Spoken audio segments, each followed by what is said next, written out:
My people are the Bangla people from South Australia.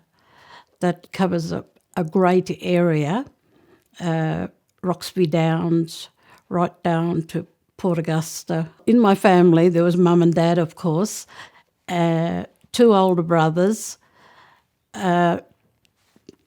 Before I was born, there were two other children that had passed when they were babies, and then there was myself. So altogether, I found out there was 11 of us because there was one born after we all left. So, yeah. So I had 5 brothers when I was with them and there was the 3 sisters. It was my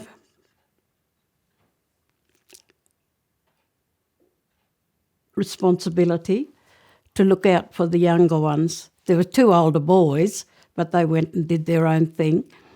But I was like the little mother, and I had to make sure that they were safe. And so I was forever watching for the black car. We knew that if they caught us, we'd be taken away. One day I remember we were in the middle of the lake and there was a road right around the lake and there was a sandhill to one side. And I saw the black car coming and I said, "Run for the sandhills." And we grabbed the little ones and carried them and ran.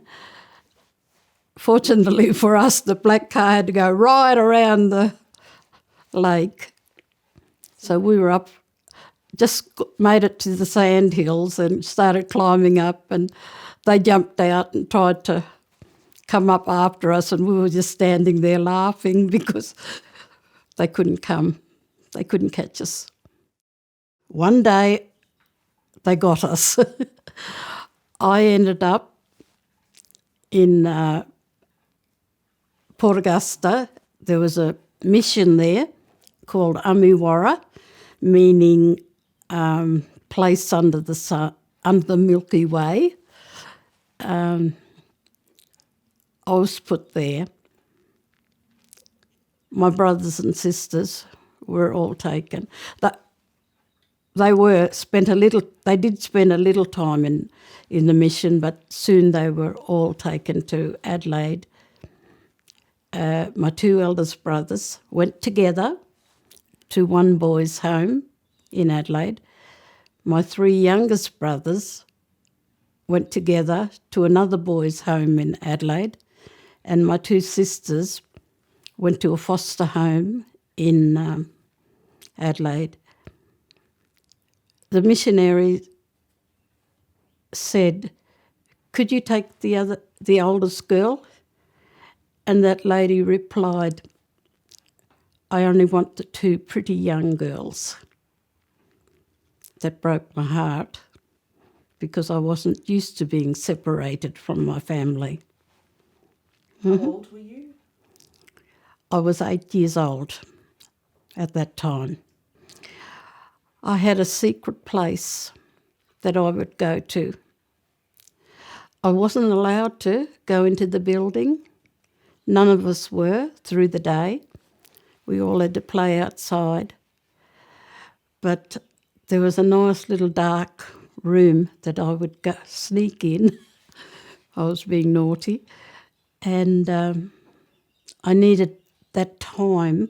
I'd spend an hour or so just rocking backwards and forwards and crying like this, missing my family, just crying for them, because my baby brother was taken when he was a baby. And I didn't know then, but I wouldn't see him until he turned 16. So the loss was great. I not only lost my siblings, I lost my culture, my way of life. I lost my language.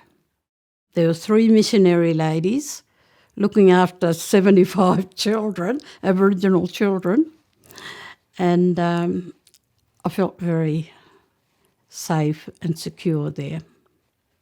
They really looked after us.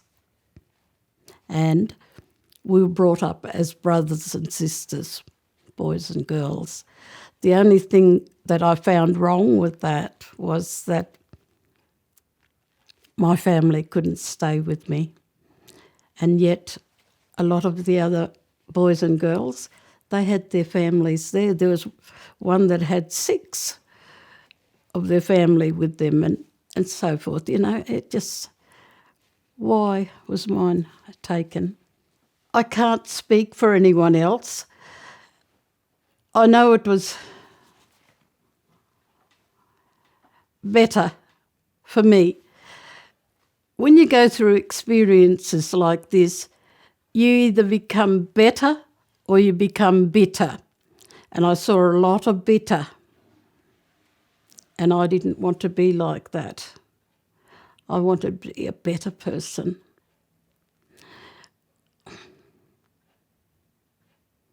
It's hard. It's hard. I didn't know at this time that I was a strong person. I'm a survivor and I wanted the best for my life.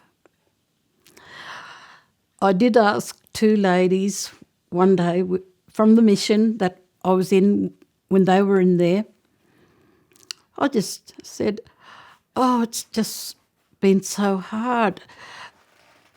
I find, I think I was about 50 then. I said, I'm finding that I can't cope all of a sudden. I'm finding it hard.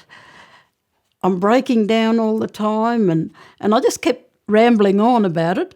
And I looked up, because they weren't answering me, I looked up and they were both in tears. So they found it hard too, not being with family. Family to the Aboriginal people are very, very important. I got to see my baby brother, Harry, his name is, when he was 16 years old. It broke my heart. I could have helped my baby brother. I should have been there for him. I wasn't, through no fault of my own. And all I want to do is just love him and let him know that I care about him, even though I wasn't there. Last year, I went to his 60th birthday party. We shared it together, and that was a great joy to me. So when his birthday came around this year and I wasn't with him, it broke my heart. Just the memories just all flooded back, and I had a bad day that day. Harry's 60th birthday was the only time I shared with him. I assured him this year that I can't wait to see him, and all I wanted to do was wrap my arms around him and give him the biggest hug. Because we've lost so many years together. I want to make the last years better. My Christian faith, I guess, has played a big part, and it shapes my life to want to be there for other people, to encourage other people. I've taken children from the home to come for a holiday with me, and the missionaries, when they went back, they said, "What have you done to this child? She's changed. She's a different person." She was able to accept herself. She was a problem child before that. And then when she came to me, we talked, and she became a better person. And that's what I like to know, that I did something to help someone else. And wherever I am, I try to encourage people. Be proud of who you are and what you've got. You know who you are. Be proud of it. When we went into the home, there was no counsellor there to counsel us. When we left the home, still no counsellor. We should have been counselled. We were just young kids, all hurting, but we didn't have that. All we knew was the love of God, and God loved us. the missionaries really cared for us, and that's the way they showed their love. Jesus loves us, and he showed us his love by dying on the cross for us. No greater love. It's been wonderful. It's been wonderful being a part of the family of God. Christians, to me, should be loving and kind. There's been no negativity in being brought up by missionaries. It was the best experience of my life. Yeah. And I just wanted to be like them.